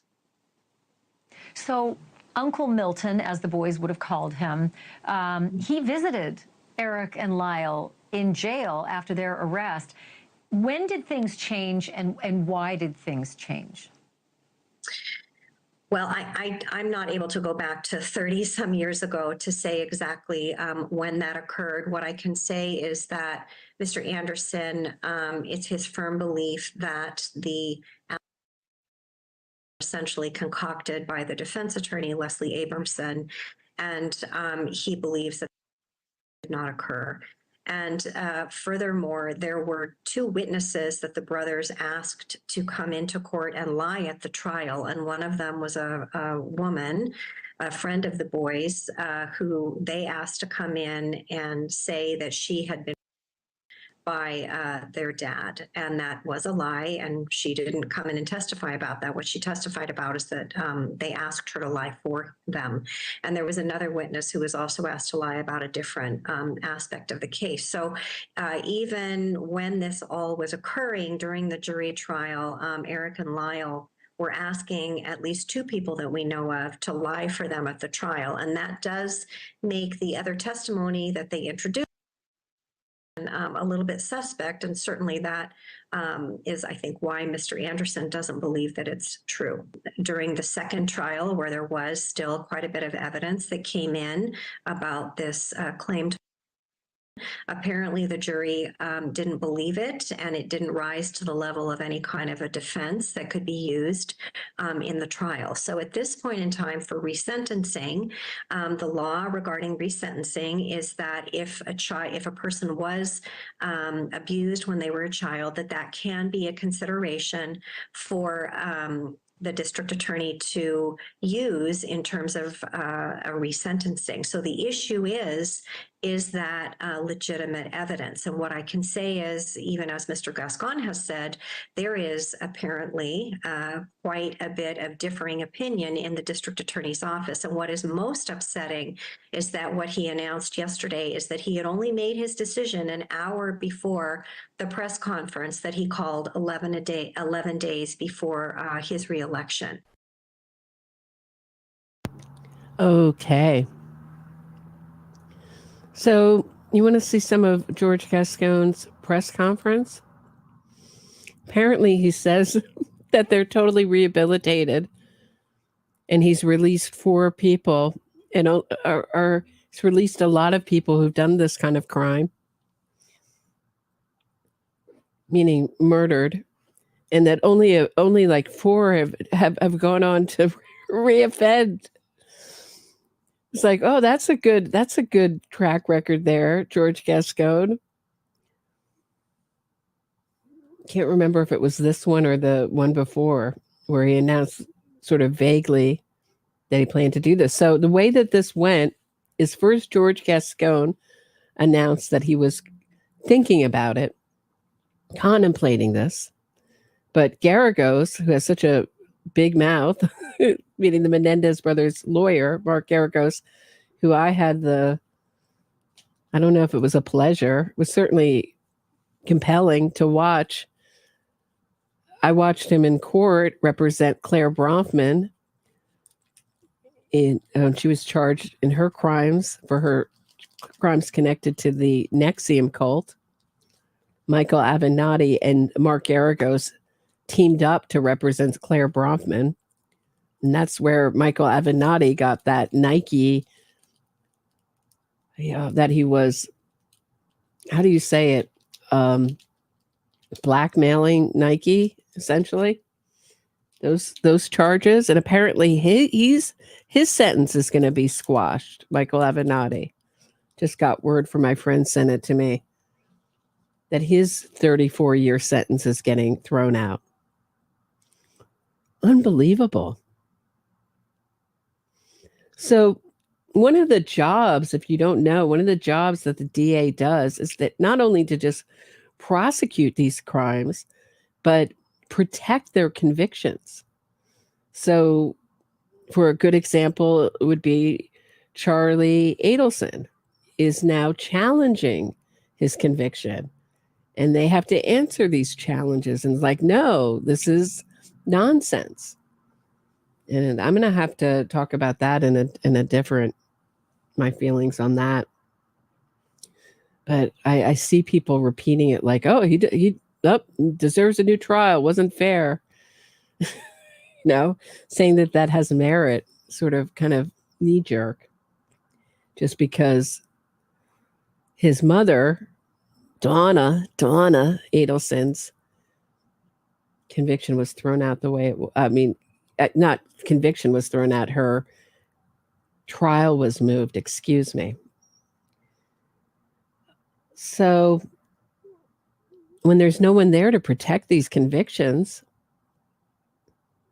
when they're already, that's what makes that plan. Do I have to play it again? I think I might say it takes like 7 times to hear something before it sinks in. So when George Gascon talks about getting this Open Society Foundation, which is George Soros's foundation money, to put in all these former defense attorneys into office, meaning support their candidacy and their run for district attorney, the idea is that they won't fight for their convictions, that they'll join the other side and help free the people that their office formerly prosecuted, and that they won't prosecute many people. And the people that they do prosecute, they give the minimum sentence that they can give if they choose to prosecute. So often they don't choose to prosecute. So Alvin Bragg is another one who also benefited from this $50 million. Marilyn Mosby in Baltimore. Chesa Boudin in San Francisco, who got recalled immediately. It was such a disaster. He's the son of the Weather Underground terrorists, Kathy Boudin and David Gilbert. They're all over. They are all over. I think there's another one in Kansas City, if I'm not mistaken. Can't remember. There's a map of them put out. If you just look for Soros prosecutors map, don't get triggered. You can call it soft on crime prosecutor if you want. You can call it Open Society Foundation money prosecutor if you want. It all means the same thing. But here's George Soros talking about it, how he came to the idea and what money he used to do it with. We literally started looking at the map of the U.S. and we were trying to identify strategically what are the urban centers where anybody that could be considered a progressive prosecutor. There were a couple of people that have been nibbling in some areas, but we just couldn't find one. So one of the conversations was then, how do we go about creating a movement here, which actually eventually led to Open Societies Foundation, which is a George Soros foundation, putting almost $50 million in 2014 through the ACLU to begin the movement. And people like Larry Krasner and others came to my office while they were running for office. In some cases, we identified people to run for office. And then many would come in after getting elected. They send their people in. So like, for instance, Larry's number 2, at one point spent almost a month going in and out of my office. So there he's talking about Larry Krasner, the DA of Philadelphia, going in and out of his office for almost a month. Getting money, getting his agenda, helping with his campaign.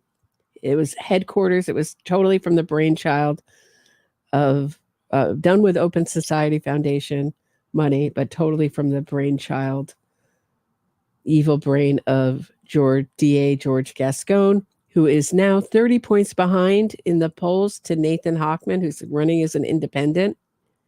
And he is being outspent by Nathan Hochman because he was unsuccessfully recalled so many times, meaning they tried to boot him out of office so many times and were unsuccessful 3 times, George Gascon, that this time they are determined to get this guy out because the crime is so high. And it's really interesting. I just watched something last night where they're like, well, the crime, they say, I think they were talking about Philadelphia, and I just had a friend just moved from Philadelphia. You still here, Natalie? I don't know. I saw her earlier in the chat. She's like, I got to get out of this crime-ridden city. It's like a nightmare. But they'll be like, well, the statistics are down.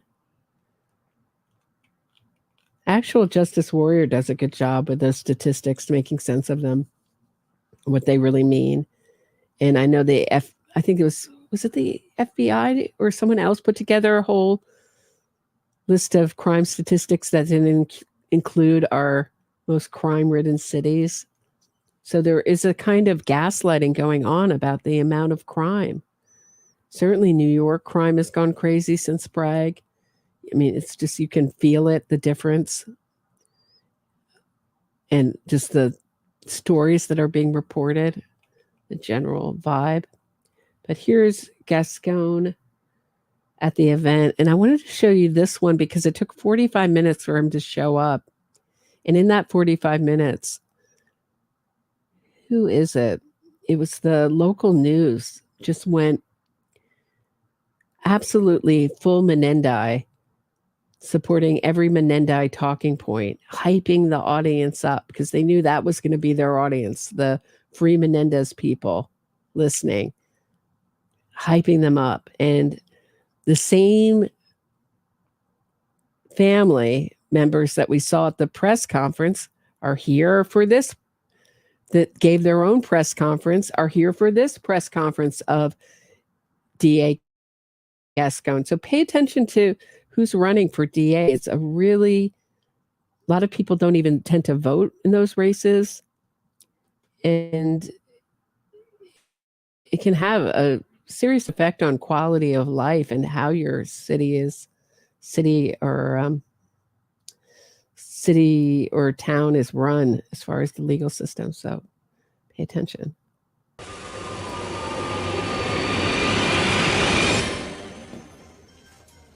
So here they're just like setting up, and I just wanted to show you they're playing. And I believe that woman in the front row is from the jury from the first trial. If I'm not, I may be mistaken. Doesn't George Gascon sound a little bit like Kermit the Frog? Am I the only one who thinks that? That, I believe, is Kitty Menendez's 90-year-old sister, who was wheeled away from the press conference. A lot of the same footage we've seen.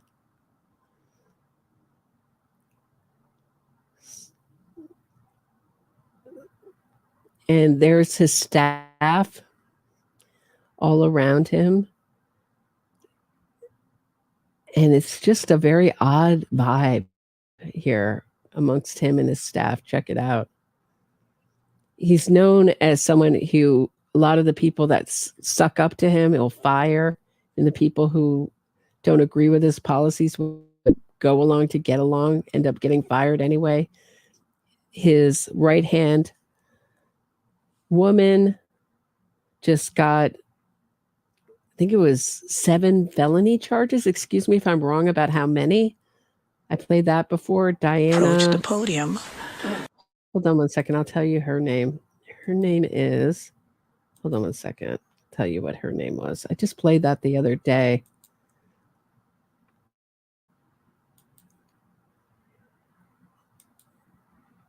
It's like Diana.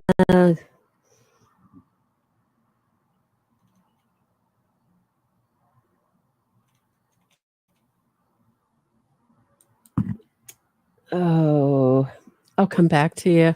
I'll come back to you. I'll look it up. I'll look it up to my own time when Kermit is speaking. I'll find it for you. But she was looking up police officers' names to get dirt on them in files that ways that she wasn't supposed to, and then using that information against them, like full cyber stalking police officers. And let him get started. All right. Thank you so much, Christina. We'll check back in with you. And Christine Devine, thank you so much. Now we have the LA District Attorney George Gascon in front of the microphone there, expected to make this bombshell announcement. Let's listen. Before I begin speaking, I want to also introduce some other people that are here with me, and I hope I'm pronouncing the names right because I've seen handwritten part of it. But I have Ana Maria. Barat, Jose Menendez, Jose Menendez and niece Karen Bender-Molen, and Kitty's niece. They're all here with us. Also with us here is Brock. The only time that you'll actually see a victim's family with George Gascon. This is the first and last time that you'll see a victim's family, because they are also the killer's family. Standing next to George Gascon. They actually had to hire a police officer, an actor, to dress up in a police officer's uniform for his publicity pictures for his campaign, because no police officer wanted to get anywhere near him. He's so hated right now. It was like, you could see it was like a phony badge. It was funny. Okay, here it is. Here's this woman's name. It's like one of Los Angeles's, Diana Turan is her name, and she was the assistant district attorney. And that's the one who was cyber stalking police officers and getting their information and using it against them. How many felony charges did she get? Was charged with 11 felonies. Excuse me, 11, not 7. 11 felony charges against her. What an office. And he's never prosecuted a crime, George Gascon, and very few of the people in his office have any trial experience.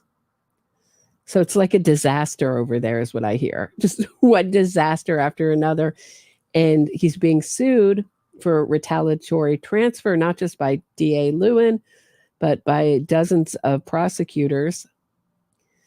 either transfer or dismissal, and who went against what they considered illegal, not just pro-criminal, but illegal policies.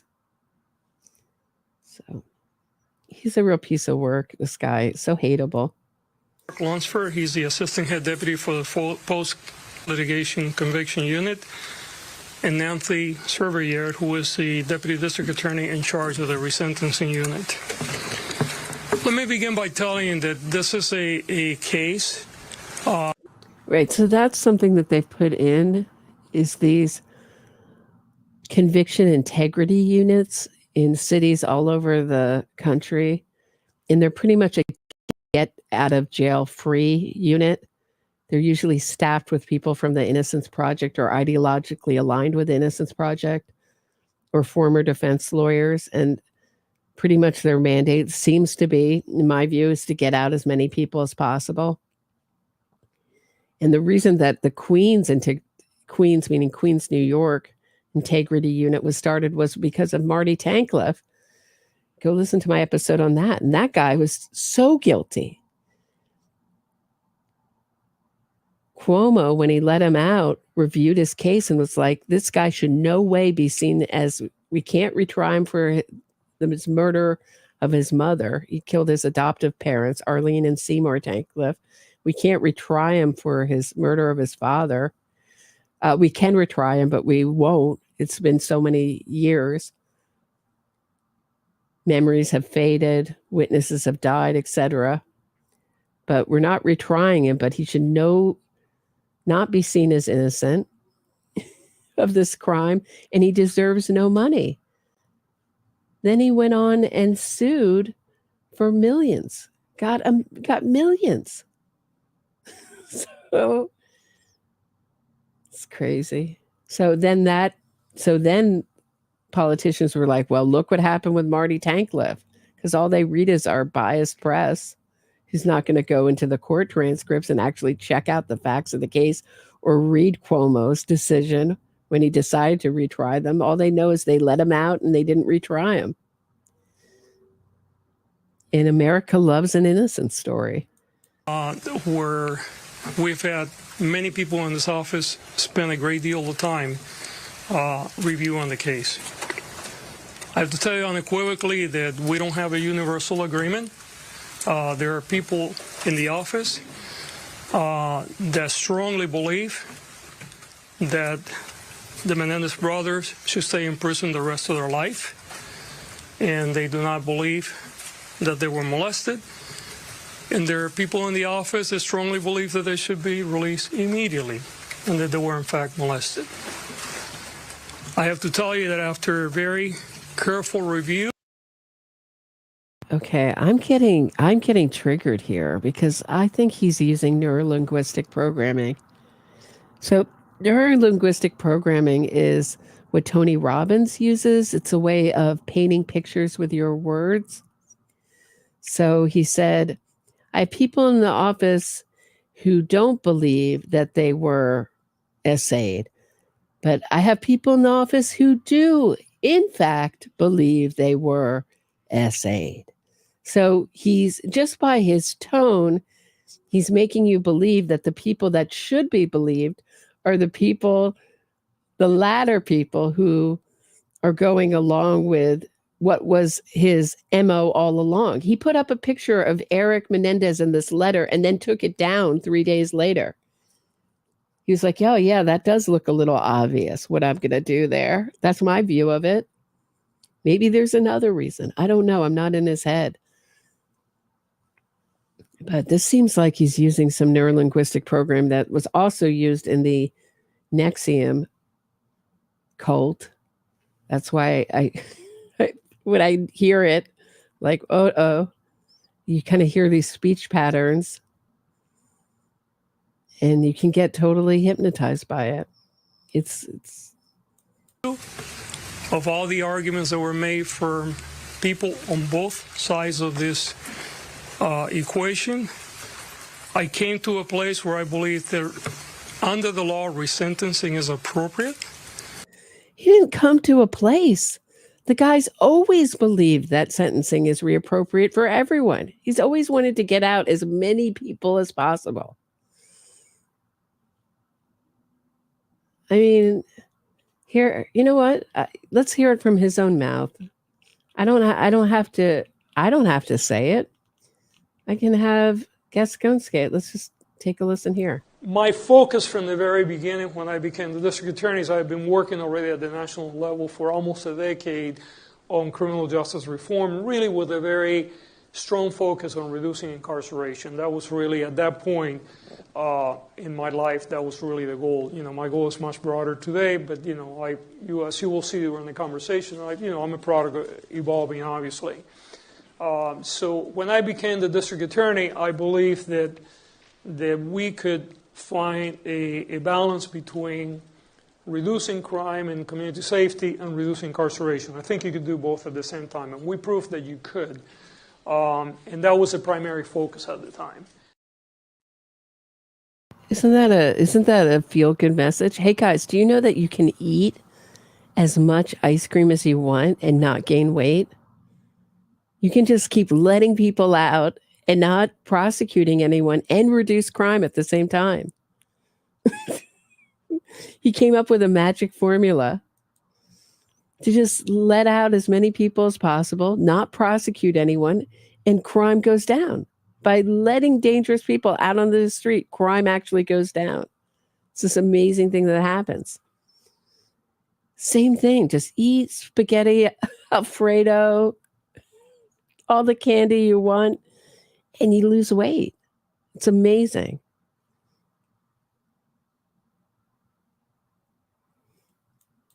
And I am going to recommend that to a court tomorrow.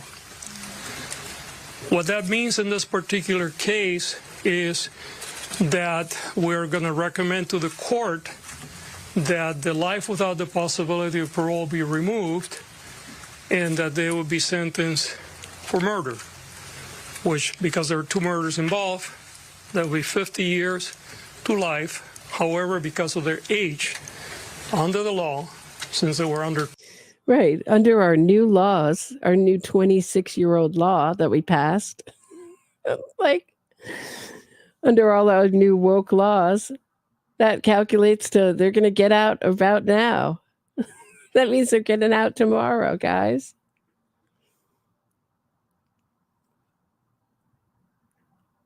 ...26 years of age, at the time that these crimes occurred, they will be eligible for parole immediately.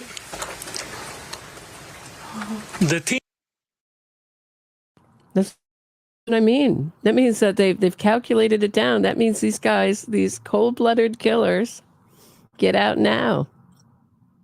Everybody's forgotten the victims. Only one who remembers them is Milton Anderson. And they'll just give them the wrong date to the hearing, no problem. They won't tell them when the actual hearing is. Somebody better tell that lawyer Caddy that she better double check that that date of the hearing they give her. If George Gascon is at the helm, he really is hostile towards victims' family members. Do you guys want to hear more of this, or should we a little bit more? All right. I'll wait. See how you guys are doing. Because I'm trying not to get triggered into a rage right now. I'm trying to just keep a good sense of humor. He's 30 points down in the polls. I mean, it would be way worse if he were getting, if he was 30 points up in the polls. I mean, anything can happen. Maybe all the Menendez will vote and vote him in from this. That's what he's hoping. This has been called his Hail Mary. More? All right. Murder by Maestro says more. Rage away, Eric says, okay. Teams that have worked on this, on the resentencing side of it, have spent literally probably hundreds of hours by now looking at this case. These cases were originally presented on the habeas side of it, which I'll explain in a moment what that is, last year, and then the request for a prosecutor-initiated resentencing occurred earlier this year. And there have been people in this office working in these cases from the very beginning, as well as many other cases that we have. The reason why I'm here today and why I came in front of all of you about 10 days ago is because there was...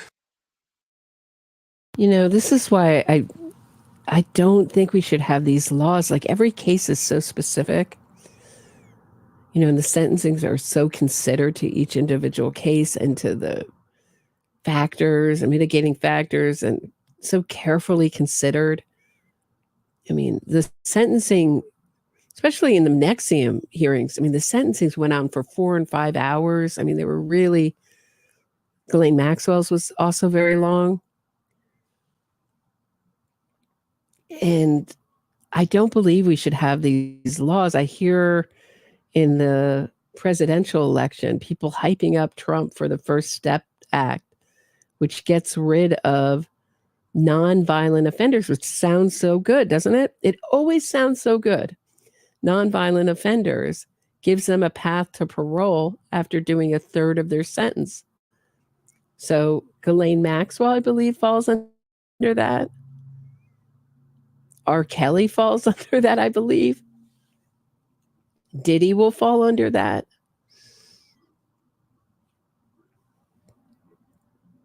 And maybe they will be denied parole because their cases are so famous, but there's other cases just like that where people are getting out after doing a third of their sentence for heinous crimes. Larry Ray, there's another one. My alma mater, Sarah Lawrence, he started the worst cult at my college. And I just found out that there was a civil suit on that case. Sarah Lawrence College was sued, and they fought it, and they got it dismissed on technicalities. So disheartening. And the facts in the civil suit were a lot of facts that didn't come out in the trial. Shocked. It was like even worse than I thought. They had a guy who went directly from prison to live on college campus in the center, basically was in the center of college campus, in the center of the college, but so small. So he's on the main campus living in what are these condos, and he's cooking, and like the fire alarm goes off. So he moves in, he goes right from prison, gets out of prison, goes to live with in his daughter's dorm room, which is like a condo that she shares with her fellow college students. And one day he's cooking. So there's like this paunchy, bald, middle-aged white guy walking around the college campus. And he was cooking, and he set off the fire alarm, and security comes, etc. And no one says, "What are you doing here cooking alone? You're like 40 years too old to be, like 30 years too old to be here." But not only that, the college was getting complaints, and they did nothing. And they said, and they continued to have the position that we knew nothing, did nothing wrong. So I don't know if we should have laws that really interfere with these sentencings in these blanket ways. That's what I'm thinking about. I don't know if I'm right or wrong on this, but it irks me when these blanket laws apply to everybody, because I don't trust our parole system, who has a zillion cases coming up. We've seen it fail us so many times. They do about as good a job as they can. They are given like a little snapshot of just like the essence of the case. A more recent documentary about the case that again brought a tremendous amount of public attention. There it is. He's like, I'm doing this because of the documentary and all the public support. So I'm hoping this will make me popular. And now we're going to get rid of our court system, and we're going to now have trial by documentary. No longer opening and closing statements. We're just going to get Netflix to air a documentary. It gets enough public support. We're going to go for it. I don't think I can take much more of this. I mean, I'm going to close out this, what we've been going for how long? Almost 2 hours. And we know there have been other documentaries, so this is not the first. This is a more recent one. And frankly, our office got flooded with requests for information. And even though this case was already scheduled to be heard in late November. So there's a tell too. We'd already been working with the defense on this. This is a whole PR operative. Don't think that your petition just started this. DA Gascon has had this in his back pocket forever. And he's never met a killer he hasn't wanted to free.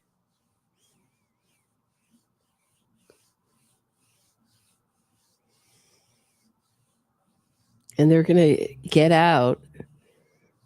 My boyfriend was so really he walks through so many of these with me. You know, this is my area of interest. It's the wrongful conviction movement and innocence fraud. But this one really affected him. And he's like, they're going to become millionaires. They're going to write books, meaning they're going to have ghost-written books out in the public domain and be on podcasts and Boohoo. And he's like, they're going to just be so rich. My idea is that they do a Menendez reality show, like after lockup, the Menendez brothers living together. Oh, it's so revolting. It's so stomach turning, isn't it? Just trying to keep my sense of humor so I don't cry. I decided to move this forward because, quite frankly, we did not have enough resources to handle all the requests in one. Right. And I'm hoping that all of those requests that we handle, we hope those people vote. Right. And vote early, and vote often. One of the things that I thrive to do in this office is to be very transparent in everything that we do. Oh, he's such a absolute snake, low life creepo. In this case, we review the prison files. And you have to understand that the way the process works, when you're talking about a sentence, a resentencing under the law, it really focuses not necessarily on what the original crimes were, but it focuses on, has the person been rehabilitated? Right. Did you guys all see my episode where the prison guard was like, these guys should never be let out?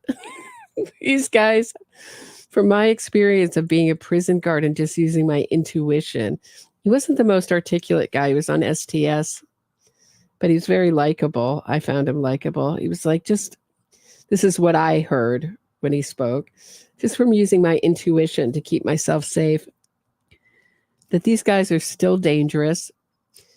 They're still absolute criminals, and they will do whatever necessary to get what they want and should never be let out. Other people in there, he's like, I had a guy in my office who claimed the same thing and killed a relative.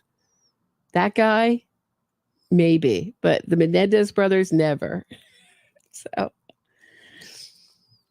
oh, this is a lot of nonsense. All right, I'll see if I can take 5 more seconds of this. Number one, and number two, can they be released safely into their community? But he just proved that your system doesn't work, George Gascon.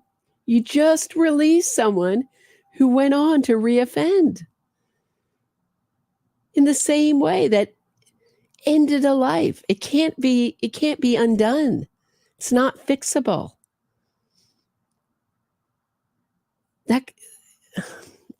The ripples of the effects of these kind of crimes, it just you never get over it. It never heals.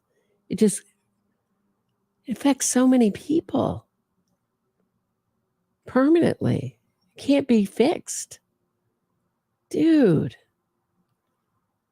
I mean,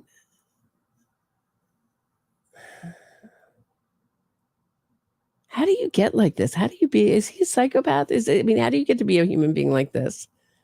I released someone who went on to reoffend. I would be thinking, what did I do? What could I have done better? He just wants power at all costs. That's what it's about. I want to stay in power, and I'll use killers to do it. Under that rubric, since I've been in office, we have resentenced over 300 people, including 28 for murder. Only 4 have reoffended. Only 4, guys. Only 4. All right, I think that's where we should leave it for today. Only 4. Did you guys hear that? Only 4 have reoffended. But statistically, we have in this country, out of the people that get out, it's like in the 60 and 70% reoffending rate. And we've tried so many different things, and it's all been a failure.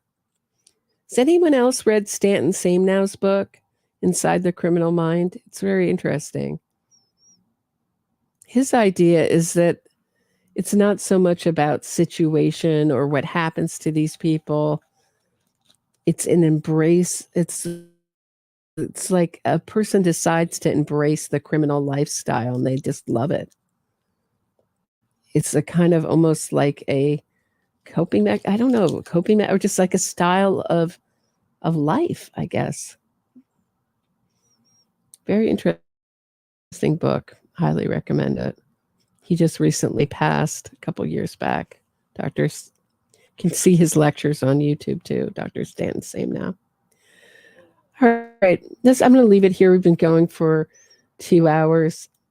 I'll be back tomorrow to talk, I believe, about Sarah Boone, but I think I did call it.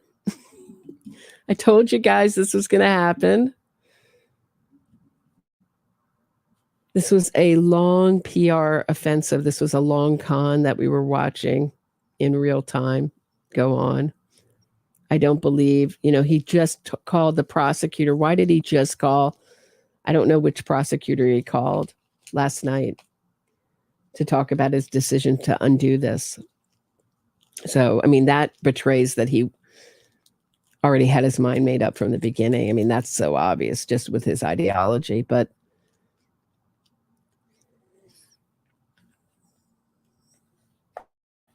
hold on one sec.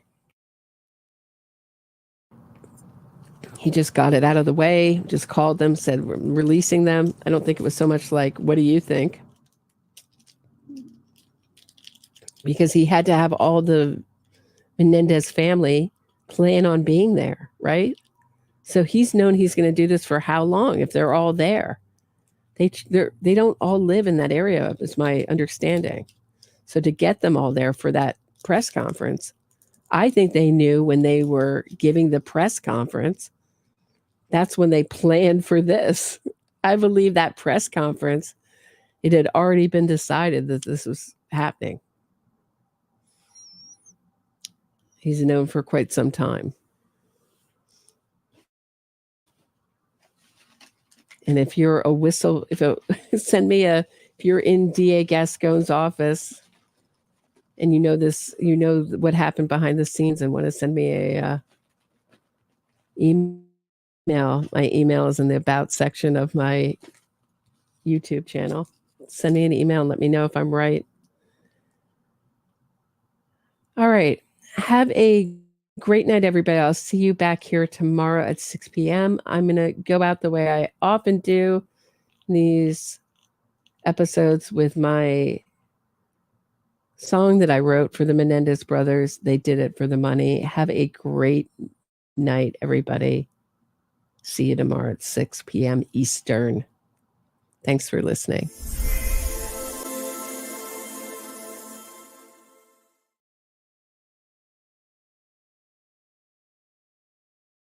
Ice cream on the table, TV on the tube. You must have picked the label. Everything you heard is true. Your mom and dad, the sinner and just made us blue. Crack dealers, Wells, is it boo?